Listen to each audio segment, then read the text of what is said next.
wọ́n ti gbé jáde eléyìí mẹ́lẹ́yìí báyìí ní kẹsẹ̀ṣẹ́ ọjọ́ tí ogun bá dé kí làṣírí Yorùbá báyìí. Yes, káàtẹ̀ sọ pé ogun dé o ẹ wo ọ̀rọ̀ ọ̀wọ̀ nígbà yẹn bó ṣe yọlẹ̀ tó bá jẹ́ pé wọ́n ti gbé kiri ẹ̀ jáde lọ social media wọn ò lè rí ilẹ̀ yẹn wọn torí pé Bíbélì kan sọ pé àṣírí Olúwa bẹ pẹ̀lú àwọn tiẹ̀. There's secrets in the house of God. Go. There's secrets. Even God himself is a secret. The way you recognize him, the way you know, that is the way he will act to you. Àwọn àṣírí ọ̀tọ̀ ẹ pé inú lóko ẹyẹ ń gbé ó di gbére ni. Ọdún lóko kíyèsára kó má bàa ṣubú. Ẹ̀yin ọmọ Yorùbá ẹ gbọ́ ọ̀rọ̀ mi. Ohun tí a fi ń ṣe àṣírí nílẹ̀ Yorùbá ẹyẹ tú síta. Nítorí ẹ̀ ló jẹ́ pé tógun bá bá yín ogun máa bá yín lọ́wọ́ kan ni. Á dẹ̀ ṣe kíni, á dẹ̀ pa everybody run. Gbàtọ̀ jẹ́ pé kò sí àṣírí mọ́.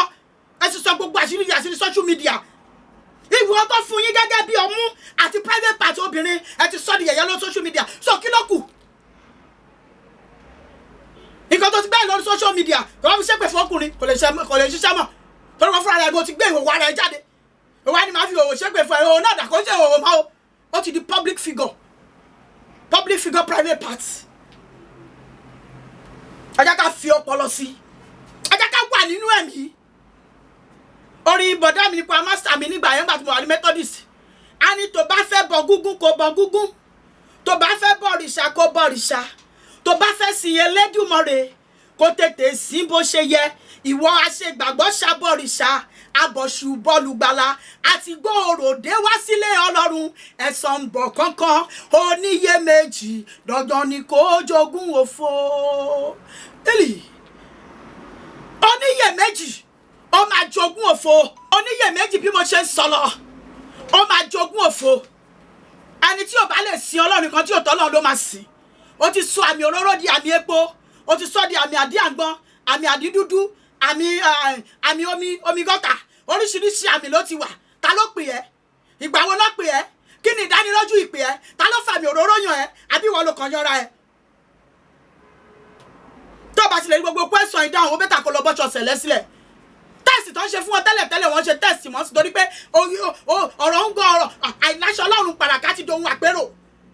Everybody kọjá ṣe yamayama káàkiri ni. Ẹlòmíì akọ̀ríwé ògúnlé akọ̀rò pé bẹ́ẹ̀ ẹlòmíì ti torí ẹ̀ ó ti yá wèrè. Ẹlòmíì ti fojú kọ́ nǹkan tí ò yẹ kó fojú kọ́. Àwọn kan mi tó bá bèèrè lọ́wọ́ mi bẹ̀rù wọn máa bà mí.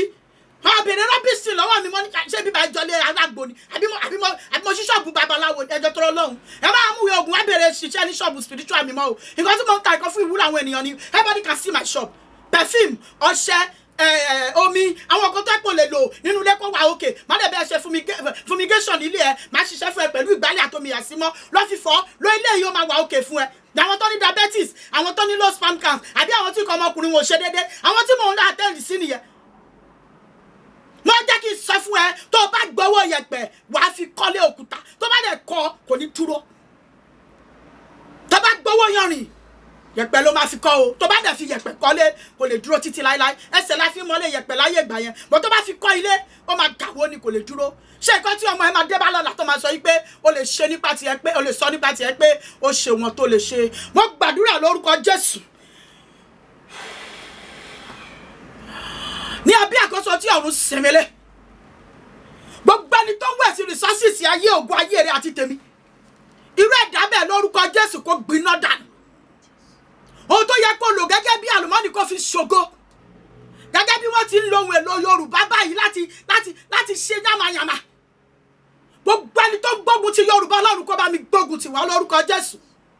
Gbogbo àwọn wòlíì Báàlì Olúwa pa wọ́n lẹ́nu mọ́. Ẹ̀mí mímọ́ gba gbogbo ògo. Èyí tó bá yẹ fún àtúnṣe Olúwa bá wa túnṣe. Èyí tí ò bá yẹ fún àtúnṣe Olúwa ṣe wọ́n bó ṣe wù ẹ́. Torí kò sí ìdájọ́ lọ́wọ́ mi. Ká lè máa yìn ọ́. Jésù Olúwa wa.